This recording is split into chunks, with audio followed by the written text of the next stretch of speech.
Hey everybody, welcome back to another episode of Gunpowder and Freedom. So, jumping back to this wall up top here, I had this video started footage-wise, but apparently I deleted that footage at some point in time, so we're just going to restart this over. I'll bring you up to speed on what we're doing, how we're doing it, and what I have done so far. Okay, so like I said, we're going to frame in this wall here for the storage area above the garage parking area. I already nailed in my blocking. That is for the top plate of my wall. I got that done on both sides. So we really just need to put we need to take this support out. We need to put our bottom plate in, run our top plate, and then run studs and make sure we have an opening here, as well as a header with some supports coming down so we maintain our structural integrity there. Now it is close to deer rifle season. It's the Wednesday before Thanksgiving, which means it's the Wednesday before opening day of rifle here in Pennsylvania. That's on Saturday, so people are down there sighting in their rifles, and I love to hear it. So gonna go ahead, get set up to not only remove this, but kind of re-support it back there on one of the other floor joists. Like I said, we're going to be putting a header in here so we don't lose any of our structural integrity. I would like to try to make an opening as big as I can with a door that's going to flip down on the inside. So yeah, I'm going to get my stuff set up and get going. Okay, so first we need to get our support made. Basically just going to use one 2x8. I'll toenail the top in and then I'll run it down right on top of this joist here. And I know there's a joist here because whenever I laid all this plywood, I did chalk a line so I had a nice straight nail line. So we need a 2x8. Now this is going to be temporary. It's going to be in here just kind of quick, fast, and in a hurry. So I don't really have to worry about it being like super beefy. Even the framer said this was a little bit overkill. Just, it's not a huge span. All of the weight is kind of pushing in on each other, so there's not a whole lot of down pressure, but we just want to make sure we keep our ridge nice and straight. We don't want to see a dip in there. So need one cut 36 and 5/8. 36 and 5/8. I'll be right back. That's all my temporary supports put in. I can go ahead and take this one out now.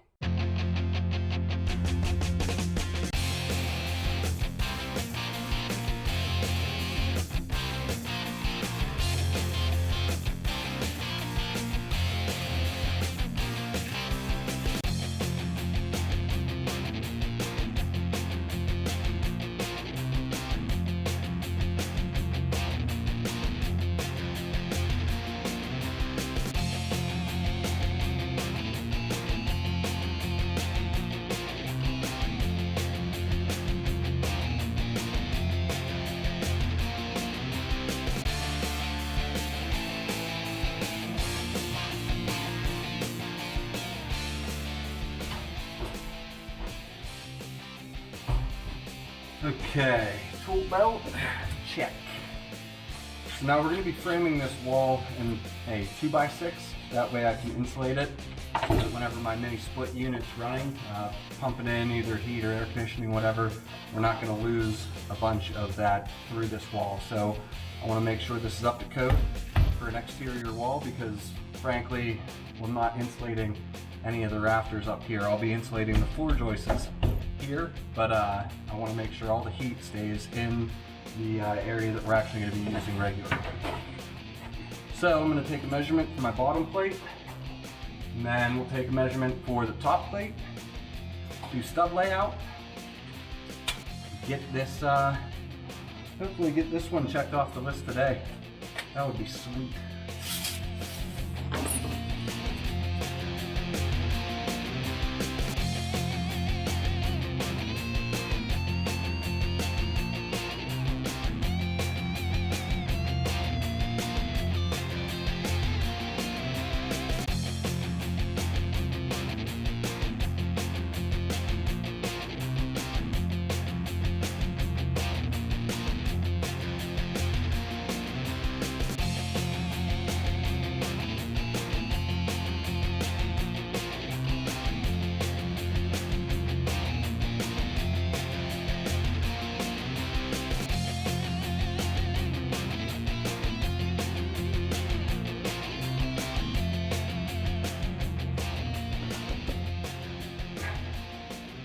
cut our two top plates now and get those nailed up.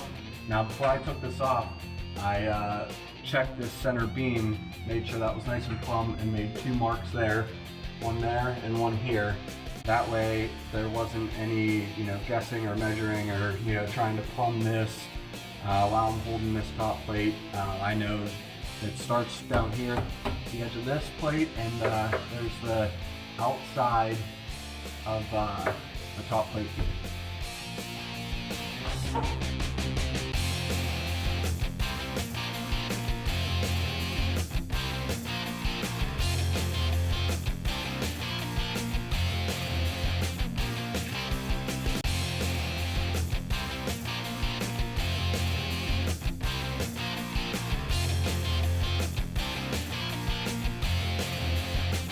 Okay, so I should have not notched, but cut this one on an angle too. I think I have enough room to get a board up onto my main joist here.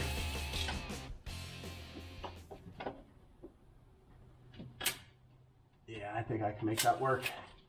But that way, whenever we run our stud here going down onto our header, we want to make sure the stud is actually on the ridge board and not just these boards alone, just because the weight that's pushing down is on this ridge board. All the weight that's going to be on these is it's on these 2x4 blocks that are nailed in from the side. So it's better than nothing, but we want to make sure this is as good and secure as possible. So we can make that work. Next, I need to do the layout for the door to see what size door I can get here. It's not going to be very big, but it's mainly for bins and totes and that sort of stuff. Let me go measure one of those bins.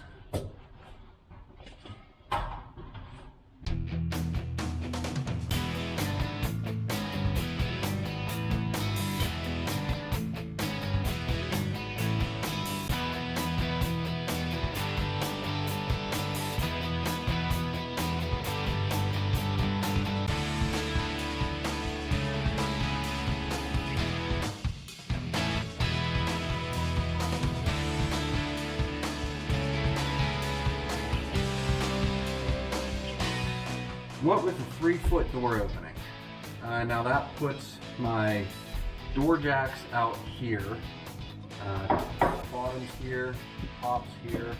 Now my header jacks should be right here.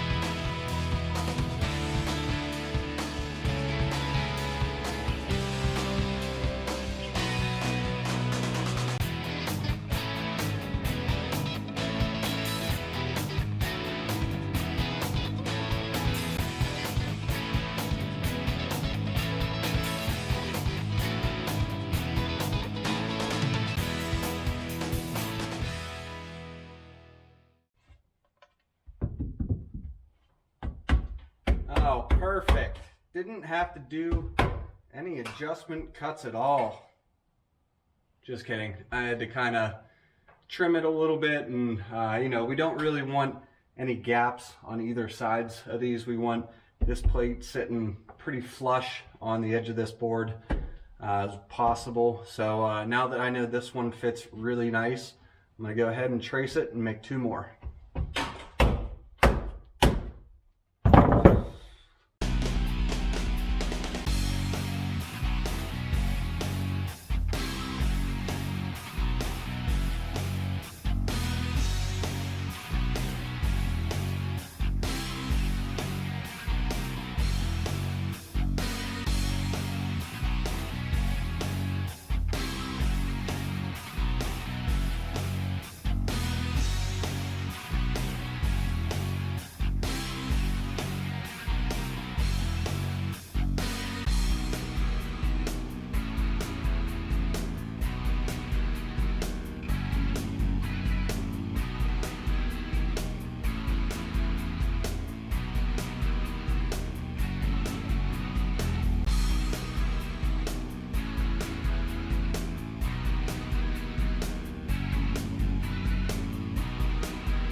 Alright, let's switch over to my Sawzall real quick with the wood blade, trim this, and we're good for our center support here. After that I can lay out my 16s, and from there it's just cutting, measuring, cutting, and nailing in the studs.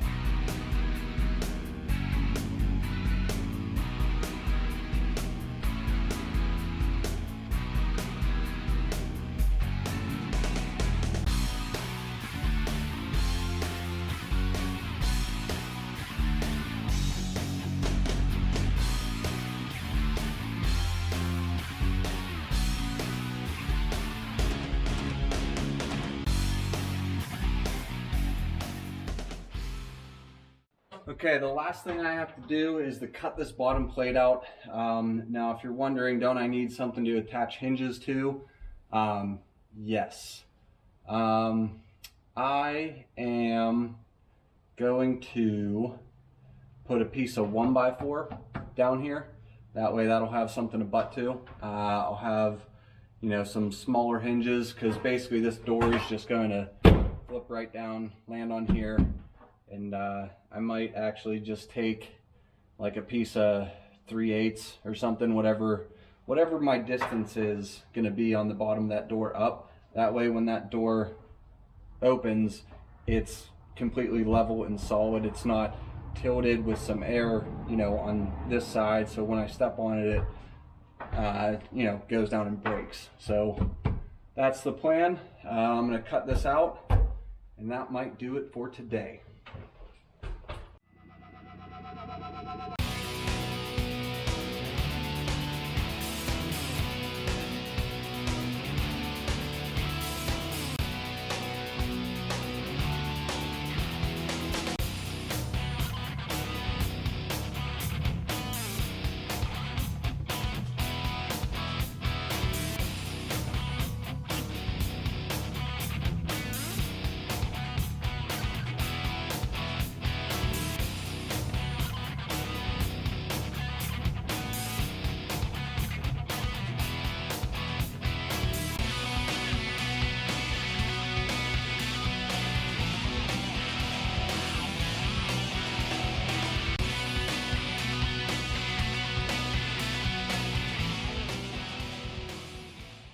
All right, everybody, so that is going to do it for today. I got that wall framed in, and that is kind of a huge weight lifted off my shoulders. I've been kind of going back and forth on how I wanted to do that door, you know, what the best way to do it was, and I think I got it as good as it is ever gonna be. All of my 16 on center studs are all nice and lined up. The only one that isn't 16 on center is this one right here. But my following one after this, I pulled my 16s from this wall here. So whenever we're running drywall, we'll just start from this wall and go over. My next 16 on center stud should be like right here. And then there should be one pretty darn close to center. And then it actually hits right on the edge of the door. After that, you know, we have our following 16 on center studs. So just to give you a quick rundown, we ran this bottom plate the whole way through, just so that stayed nice and straight. Then I plumbed up. Actually, I made marks before I took out that center stud, center support beam. I ran my top plates nice and straight, and then I laid out, I did all the door framing work, and you can see we got that cut nice and tight, so there's no space or gaps in between this header. Everything's nice and straight. That support is again nice and straight. We have 2 door jacks just to make sure we could get some support. Now I know I cut this, I don't think I did anything structurally, but again, I'm a concrete guy. I might have done that, so if I did and it's going to be a problem, drop me a comment and let me know.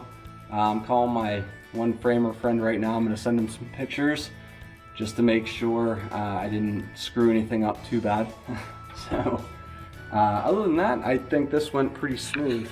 Whenever I was doing my layout for my studs, I plumbed them up and made marks up here. This one is a little bit off, but nothing all that bad. I'd say if that's the worst thing that I did was miss my stud mark by 1/8 of an inch, I think I did a pretty good job. So we'll just wait and see what my framer friend has to say about my header work there.